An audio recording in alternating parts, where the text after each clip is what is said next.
আকাশবাণী আগরতলা স্থানীয় সংবাদ পড়ছি চন্দন লেখাপাল। এখনকার বিশেষ বিশেষ খবর হলো, মুখ্যমন্ত্রী অধ্যাপক ড মানিক সাহা আগামীকাল ত্রিপুরাকে আনুষ্ঠানিকভাবে পূর্ণ স্বাক্ষর রাজ্য হিসেবে ঘোষণা করবেন। প্রধানমন্ত্রী নরেন্দ্র মোদী যোগকে নিজেদের জীবনের অংশ করে তোলার জন্য অন্ধ্রপ্রদেশের জনগণের প্রশংসা করেছেন। প্রধানমন্ত্রী নরেন্দ্র মোদী আজ ইরানের রাষ্ট্রপতি মাসুদ পেজেশকিয়ানের সঙ্গে কথা বলেছেন এবং ইরান ও ইসরায়েলের মধ্যে চলমান সংঘাতের সাম্প্রতিক বৃদ্ধিতে উদ্বেগ প্রকাশ করেছেন। টেকনো ইন্ডিয়া ইউনিভার্সিটির পক্ষ থেকে আজ গোমতী এবং সিপাহীজলা জেলার এবছর উচ্চ মাধ্যমিক পরীক্ষায় সর্বোচ্চ নম্বরপ্রাপ্ত 225 জন কৃতী ছাত্রছাত্রীকে মেধারত্ন পুরস্কার প্রদান করা হয়। এবারে আসছি বিস্তারিত সংবাদে। মুখ্যমন্ত্রী অধ্যাপক ড মানিক সাহা নবভারত সাক্ষরতা কার্যক্রম উল্লাসের অধীনে আগামীকাল ত্রিপুরাকে আনুষ্ঠানিকভাবে পূর্ণ স্বাক্ষর রাজ্য হিসেবে ঘোষণা করবেন। আগরতলা রবীন্দ্র শতবার্ষিকী ভবনে বিদ্যালয় শিক্ষা দপ্তর আয়োজিত এক অনুষ্ঠানে মুখ্যমন্ত্রী ঘোষণা দেবেন বলে জানা গেছে। মিজোরাম ও গোয়ার পর দেশের তৃতীয় রাজ্য হিসেবে এই গৌরবের অংশীদার হচ্ছে ত্রিপুরা। এই রাজ্যগুলি ছাড়াও সবার প্রথমে লাদাখ কেন্দ্রশাসিত অঞ্চল হিসেবে পূর্ণ স্বাক্ষর ঘোষিত হয়েছিল। জাতীয় শিক্ষানীতি 2020 অনুযায়ী গঠিত এই উল্লাস কর্মসূচি 2022 সালে শুরু হয়। এর লক্ষ্য 2027 সালের মধ্যে দেশের প্রত্যেক প্রাপ্তবয়স্ক নাগরিককে সাক্ষরতার আওতায় নিয়ে আসা। ত্রিপুরা সেই লক্ষ্য পূরণে প্রথম থেকেই এগিয়ে রয়েছে। 2023-2024 অর্থবছরে প্রকাশিত periodic labour force survey report অনুসারে ত্রিপুরার সাক্ষরতার হার দাঁড়ায় 93.7%। তারপর উল্লাস অভিযানের সাম্প্রতিক সাফল্যের ফলে সেই হার বৃদ্ধি পেয়ে পৌঁছেছে 95.6%। কেন্দ্রীয় সরকারের সংজ্ঞা অনুযায়ী 95% বেশি সাক্ষরতার হার অর্জনকারী রাজ্য বা কেন্দ্রশাসিত অঞ্চলকেই পূর্ণ স্বাক্ষর রাজ্যের মর্যাদা দেওয়া হয়। প্রধানমন্ত্রী নরেন্দ্র মোদী যোগকে নিজেদের জীবনের অংশ করে তোলার জন্য অন্ধ্রপ্রদেশের জনগণের প্রশংসা করেছেন। গতকাল বিশাখাপত্তনমে 3,01,05 জন অংশগ্রহণকারীর সঙ্গে সর্ববৃহৎ যোগাভ্যাসের গিনেস ওয়ার্ল্ড রেকর্ডের উল্লেখ করে প্রধানমন্ত্রী বলেন যে যোগান্ধ্র উদ্যোগ এবং বিশাখাপত্তনমে তিনিও যেই কর্মসূচিতে অংশ নিয়েছিলেন তা সর্বদাই অনেক মানুষকে সুস্বাস্থ্য এবং সুস্থতার দিকে অনুপ্রাণিত করবে। প্রধানমন্ত্রী পুনরায় উল্লেখ করেন যোগ মানুষকে একত্রিত করে।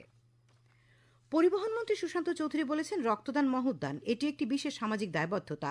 আজ লায়ন্স ক্লাব অব আগরতলার উদ্যোগে আগরতলায় এক মেগা রক্তদান শিবিরের সূচনা করে তিনি একথা বলেন। তিনি বিভিন্ন সামাজিক সংস্থা ও বেসরকারি প্রতিষ্ঠানগুলিকে প্রতিনিয়ত এই ধরনের সামাজিক কার্যকলাপে যুক্ত থাকার আহ্বান জানান। আজকের এই শিবিরে 39 জন রক্তদান করেন। ভারত শক্তিক্ষেত্র সুস্থায়ী এবং বিপুল অগ্রগতির দৃষ্টান্ত স্থাপন করেছে। বিগত 11 বছরে ক্রমবর্ধমান বিদ্যুতের চাহিদা মেটানোর পাশাপাশি স্থায়ী উৎস অনুসন্ধানের দ্বিমুখী লক্ষ্যমাত্রা পূরণে সফলভাবে ভারসাম্য বজায় রাখার প্রয়াস অব্যাহত রেখেছে। একটি প্রতিবেদন। আন্তর্জাতিক শক্তি সংস্থা আইইএর হিসেব অনুসারে পরবর্তী 3 বছরে বিশ্ব বিদ্যুৎ চাহিদার 85% অংশীদারিত্বই উদীয়মান ও বিকাশশীল অর্থনীতির দেশগুলির হবে। দ্রুত বিকাশমান অর্থনীতির দেশগুলির অন্যতম হিসেবে ভারত বিশ্ব শক্তি সঞ্চারণের ক্ষেত্রে কেন্দ্রীয় ভূমিকা পালন করছে। বিশ্বের প্রাথমিক শক্তি ব্যবহারের ক্ষেত্রে ভারতের অংশীদারিত্ব 2035 নাগাদ দ্বিগুণ হবে বলে অনুমান করা হচ্ছে। বিগত এক দশকে চাহিদার সঙ্গে পাল্লা দিয়ে পরিকাঠামো বিকাশের পাশাপাশি ভারত মনোযোগী হয়েছে চিরাচরিত বিদ্যুতের উৎসের সঙ্গে পুনর্নবীকরণযোগ্য শক্তির উৎসকে কাজে লাগানোর শক্তিশালী নীতি নিয়ে এগিয়ে যাওয়ায়। এর ফলে বিদ্যুৎ সঞ্চারণের মাত্রা 2015-16তে যেখানে ছিল 1162 বিলিয়ন ইউনিট, 2024-25-এ সেটাই বেড়ে হতে যাচ্ছে আনুমানিক 1824 বিলিয়ন ইউনিট। একই সঙ্গে মোট সংস্থাপিত বিদ্যুৎ সক্ষমতা 2015-16-র 305 গিগাওয়াট থেকে বেড়ে 2024-25-এ আনুমানিক 475 গিগাওয়াট করার লক্ষ্যমাত্রা পূরণ হতে চলছে। এই ধারাবাহিকতা যেন শক্তি সক্ষমতার দৃষ্টান্ত স্থাপনের মাধ্যমে এক নতুন ভারতের অভিযাত্রা নিশ্চিত করছে। সংবাদকক্ষ থেকে রাহুল লোধ এবং Suman Bhattacharya, Akashvani Agartala. Tripura graduate fisheries officers অ্যাসোসিয়েশনের উদ্যোগে আজ ঊনকোটি জেলার ফটিকরাই বিধানসভা কেন্দ্রের অধীন জগন্নাথপুর বাজারে 2 শতাধিক মশারি বিতরণ করা হয়। মৎস্যমন্ত্রী সুধাংশু দাস এই কর্মসূচির আনুষ্ঠানিক উদ্বোধন করে এই উদ্যোগকে সামাজিক দায়বদ্ধতার এক অনন্য উদাহরণ উল্লেখ করেন এবং তিনি আয়োজকদের সাধুবাদ জানান। তিনি বলেন, প্রধানমন্ত্রী নরেন্দ্র মোদীর নেতৃত্বাধীন বর্তমান সরকারের আমলে সমাজের অন্তিম ব্যক্তির কাছে সরকারি সুবিধা সুযোগ পৌঁছে দিতে স্বচ্ছতার সঙ্গে নিরন্তর কাজ চলছে। এ প্রসঙ্গে তিনি পিএম কিষাণ জনধন যোজনা, প্রধানমন্ত্রী আবাস যোজনা, গরিব কল্যাণ অন্ন যোজনার কথা উল্লেখ করেন। আজকের এই অনুষ্ঠানে বক্তব্য রাখেন সংগঠনের সভাপতি অশোক দেববর্মা, সম্পাদিকা রূপালী চক্রবর্তী প্রমুখ। খবর প্রচারিত হচ্ছে আকাশবাণীর আগরতলা কেন্দ্র থেকে। প্রধানমন্ত্রী নরেন্দ্র মোদী আজ ইরানের রাষ্ট্রপতি মাসুদ পেজেশকিয়ানের সঙ্গে কথা বলেছেন এবং ইরান ও ইসরায়েলের মধ্যে চলমান সংঘাতের সাম্প্রতিক বৃদ্ধিতে গভীর উদ্বেগ প্রকাশ করেছেন। সামাজিক মাধ্যমে প্রধানমন্ত্রী উল্লেখ করেছেন যে তারা বর্তমান পরিস্থিতি নিয়ে বিস্তারিত আলোচনা করেন। প্রধানমন্ত্রী অবিলম্বে উত্তেজনা হ্রাস, আলোচনা এবং কূটনীতির মাধ্যমে আঞ্চলিক শান্তি, নিরাপত্তা এবং স্থিতিশীলতা দ্রুত পুনরুদ্ধারের আহ্বান পুনর্ব্যক্ত করেছেন। এদিকে ইরান তার পারমাণবিক কেন্দ্রে মার্কিন সামরিক হামলার তীব্র নিন্দা করে এটিকে আন্তর্জাতিক আইন এবং জাতিসংঘের সনদের গুরুতর লঙ্ঘন বলে অভিহিত করেছে। ইরানের পররাষ্ট্র মন্ত্রক এই হামলাকে একটি নৃশংস আগ্রাসন বলে অভিহিত করেছে এবং এর জন্য সম্পূর্ণরূপে মার্কিন যুক্তরাষ্ট্রকে দায়ী করেছে। মার্কিন হামলার কয়েক ঘণ্টা পর প্রকাশিত এক বিবৃতিতে ইরান অভিযোগ করে যে আমেরিকা ইসরায়েলের সঙ্গে সমন্বয় করে কাজ করছে। টেকনো ইন্ডিয়া ইউনিভার্সিটির পক্ষ থেকে আজ উদয়পুর রাজস্বী কলাক্ষেত্রে গোমতী এবং সিপাহীজলা জেলার ৭৫টি বিদ্যালয়ের বছরের উচ্চ মাধ্যমিক পরীক্ষায় সর্বোচ্চ নম্বরপ্রাপ্ত ২২৫ জন কৃতী ছাত্রছাত্রীদের মেধারত্ন পুরস্কার প্রদান করা হয়। এই অনুষ্ঠানের উদ্বোধন করে বিধায়ক জিতেন্দ্র মজুমদার বলেন, উচ্চ মাধ্যমিক পাশ করে যে সমস্ত ছেলেমেয়েরা কলেজ ও উচ্চশিক্ষা প্রতিষ্ঠানগুলিতে পড়াশোনা করবে তাদের সমাজ গঠনের ক্ষেত্রে দায়িত্ব নিতে হবে। সুস্থ পরিবেশ, সুস্থ সমাজ গঠনের মধ্য দিয়ে আমাদের দেশ সমৃদ্ধ হবে। নেশামুক্ত ত্রিপুরা, নেশামুক্ত সমাজ গঠনে বর্তমান যুবাদের যথেষ্ট ভূমিকা রয়েছে বলে উল্লেখ করেন তিনি। অনুষ্ঠানে বক্তব্য রাখেন উদয়পুর পুর পরিষদের চেয়ারম্যান শীতল চন্দ্র মজুমদার, টেকনো ইন্ডিয়া ইউনিভার্সিটির ভাইস চ্যান্সেলর অধ্যাপক ড রতন কুমার সাহা, উদয়পুর বিবেকানন্দ বিদ্যাপীঠ এইচএস ইংলিশ মিডিয়াম স্কুলের ভারপ্রাপ্ত প্রধান শিক্ষক শ্যামসুন্দর দত্ত, কেবিআই স্কুলের ভাইস প্রিন্সিপাল অপূর্ব সাহা, উদয়পুর রমেশ স্কুলের শিক্ষিকা পদ্মা চাকমা এবং গর্জি স্কুলের পক্ষে শিক্ষক বিশ্বজিৎ মারাক প্রমুখ। অনুষ্ঠানে অন্যান্যদের মধ্যে গোমতী জেলা পরিষদের সভাধিপতি দেবল দেবরায় এবং গোমতী জেলা শিক্ষা আধিকারিক বিকাশ নাথ প্রমুখ উপস্থিত ছিলেন। প্রধানমন্ত্রী নরেন্দ্র মোদী আগামী ২৯ জুন রবিবার সকাল ১১টায় আকাশবাণীর মন কি বাত অনুষ্ঠানে দেশ বিদেশের জনগণের সঙ্গে মত বিনিময় করবেন। এটি মন কি বাতের ১২৩তম পর্ব। প্রধানমন্ত্রী জনগণকে তাদের সুচিন্তিত চিন্তাভাবনা মন কি বাতে জানানোর আহ্বান জানিয়েছেন। মাইগভ ওপেন ফোরাম এবং নমো অ্যাপে জনগণ মতামত পাঠাতে পারবেন। টোল ফ্রি নম্বর 1800117800 নম্বরে কল করে হিন্দি বা ইংরেজিতে মতামত রেকর্ড করানো যাবে। ফোন লাইন এ মাসের ২৭ তারিখ পর্যন্ত খোলা থাকবে। এছাড়াও 1922 নম্বরে মিস কল দিয়ে যে লিঙ্ক পাওয়া যাবে তাতেও SMS করা যাবে।